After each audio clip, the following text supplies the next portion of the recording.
Hello friends, आज हम बात करेंगे प्रेगनेंसी अल्ट्रासाउंड रिपोर्ट के बारे में। इसको हम यूएसजी रिपोर्ट के नाम से भी जानते हैं। यहाँ पर हम डिस्कस करेंगे प्लेसेंटा की पोजीशन क्या है, फीटल हार्ट रेट कितना होना चाहिए, एमनियोटिक फ्लूइड इंडेक्स क्या होता है, प्लेसेंटा की पोजीशन क्या होती है और फीटल बायोमेट्री क्या होती है, जीए क्या होता है, एलएमपी क्या होता है, ईडीडी क्या होता है।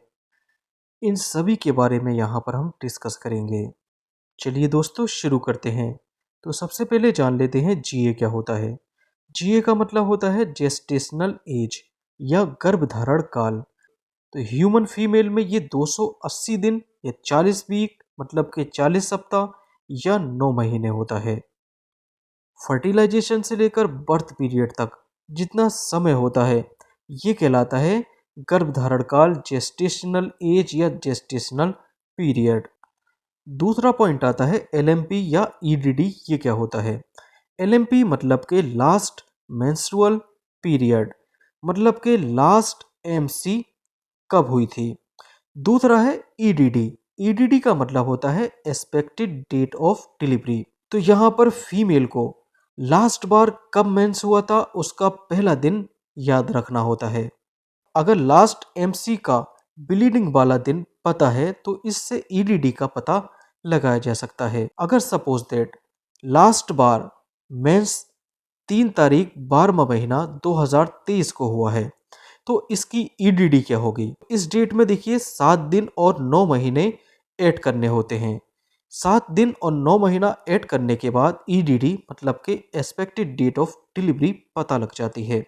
तो देखिए 3 में 7 ऐड किया तो 10 हुआ और 12 में 9 ऐड किया तो 9 हुआ।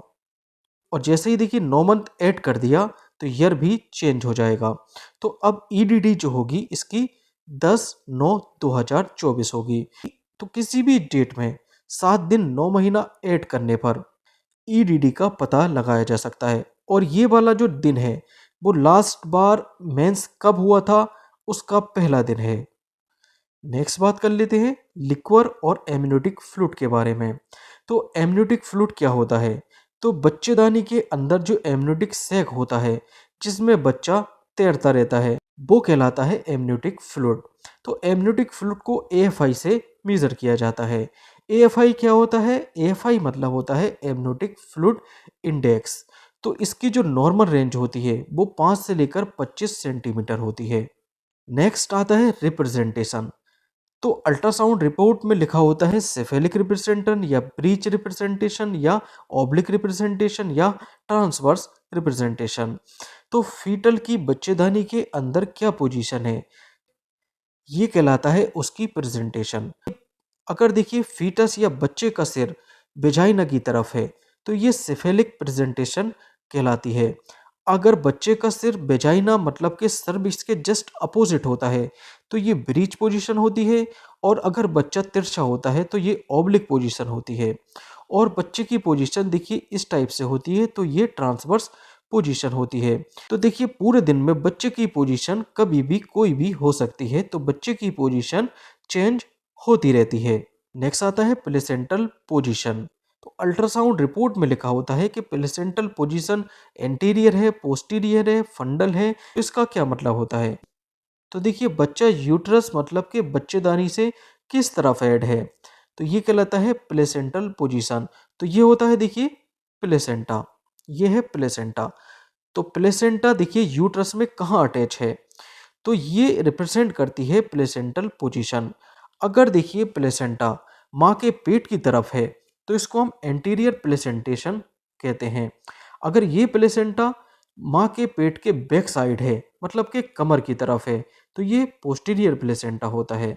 अगर ये पेट के ऊपर साइड होता है तो ये फंडल प्लेसेंटल पोजीशन होती है। अगर ये प्लेसेंटा सर्विक्स को घेरे हुए है तो इसको प्लेसेंटा प्रीविया के नाम से जानते हैं।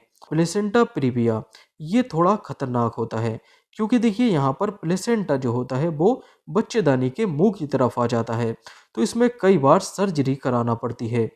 नेक्स्ट बात कर लेते हैं बीपीडी। बीपीडी का क्या मतलब होता है? बीपीडी का मतलब होता है बाइपराइटल डायमीटर। बाइपराइटल मतलब कि पेराइटल टू पेराइटल बोन का डायमीटर मतलब कि लेंथ क्या है।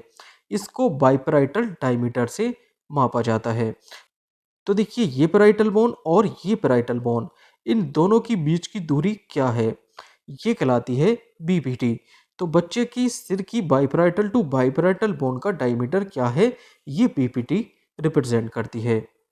इसके अलावा एससी, एससी मतलब के हेड सरकमफ्रेंस, मतलब के फीटल के चारों तरफ, मतलब के सर का क्या साइज है, ये रिप्रेजेंट करता है एससी, हेड सरकमफ्रेंस से।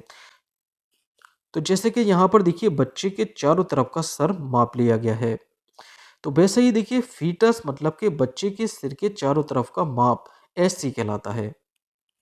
इसके अलावा एसी, एसी मतलब के एब्डोमिनल सरकमफ्रेंस, जैसे कि बच्चे का एब्डोमिनल साइज क्या है, वैसे ही देखिए फीटस के एब्डोमिनल रीजन का क्या साइज है, इसको एसी से रिप्रेजेंट किया जाता है। फीटस के एब्डोमिनल एरिया को चारों तरफ से यहाँ पर मेजर किया जाता है। नेक्स्ट आता है एफएल, एफएल मतलब होता है फीमर लेंथ, मतलब कि बच्चे की जांघ की हड्डी की लेंथ क्या है, ये रिप्रेजेंट करती है एफएल से। नेक्स्ट आता है एफएचआर, मतलब कि फीटल हार्ट रेट। फीटस की नॉर्मल हार्ट रेट होती है 120 से लेकर 160 बीट पर मिनट। Okay, thank you.